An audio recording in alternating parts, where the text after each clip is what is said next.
اللہ کو یہ بات پسند نہیں ہے کہ اللہ کی زمین پر کوئی اکڑ کر چلے. اللہ کو یہ بات نہیں پسند کہ اللہ کی زمین پر اللہ کے بندوں پر کوئی ظلم کرے. اللہ کو یہ بات نہیں پسند کہ رب کی زمین ہو، رب کے بندے ہوں، اور رب کے بندوں کے اوپر کوئی رب کا ہی بندہ ظلم کرے، زیادتی کرے، گنڈا گردی کرے.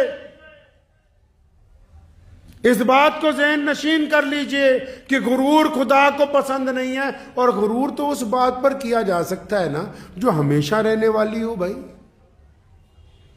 کوئی ایک چیز بتاؤ دیکھ کے اپنے آس پاس دھیان سے، جس کے بارے میں آپ کا دل یہ کہتا ہو کہ یار یہ ہمیشہ رہے. ہے کچھ ایسا دنیا میں؟ اور اللہ تعالیٰ نے یہ دنیا جب بنائی ہے نا، جو ٹیکنالوجی اللہ تعالیٰ نے بنائی، خدا نے بنائی، اس کا مقابلہ نہیں ہے. دیکھو کیا بہترین ٹیکنالوجی بنائی. ایک بچہ جب پیدا ہوتا ہے بنا کپڑوں کے پیدا ہوتا ہے، بنا ساز و سامان کے، بنا کسی جائیداد کی ملکیت کے، ساری زندگی کروڑوں روپے کمائے، اربوں روپے کمائے، کوٹھیاں بنائے، محل بنائے، اقتدار کی کرسیوں پر بیٹھ جائے، بڑے بڑے جہاز خرید لے، لیکن جس دن موت آنی ہے اس کی کائنات میں سے ایک چیز نہیں لے کے جا سکتا ساتھ میں، خالی ہاتھ اس کو واپس جانا ہے. اس کی ملکیت میں سے ایک چیز نہیں لے جا سکتا، سب یہیں پہ واپس.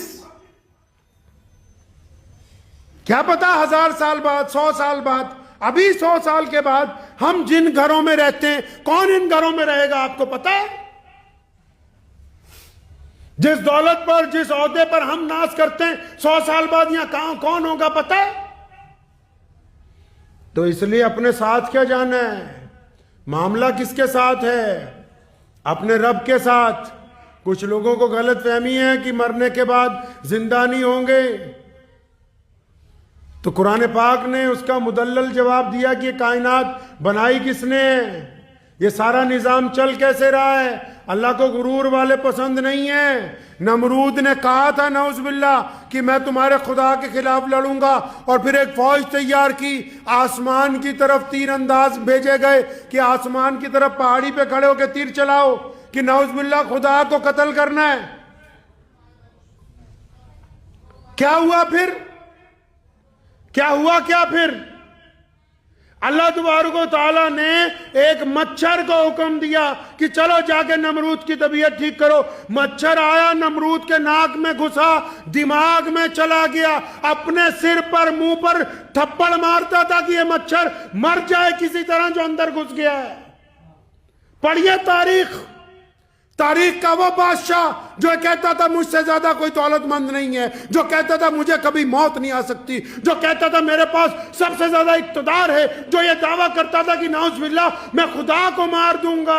ایک مچھر جب ناک میں سے دماغ میں گھس گیا، وہ مچھر باہر نہیں آیا، اور اس وقت تک باہر نہیں آیا جب تک نمرود کی پاگل ہو کے موت نہیں ہو گئی. اللہ نے دکھایا کہ جو لوگ غرور کرتے ہیں ان کے لیے تو خدا کا بنایا ہوا ایک مچھر ہی بہت ہے.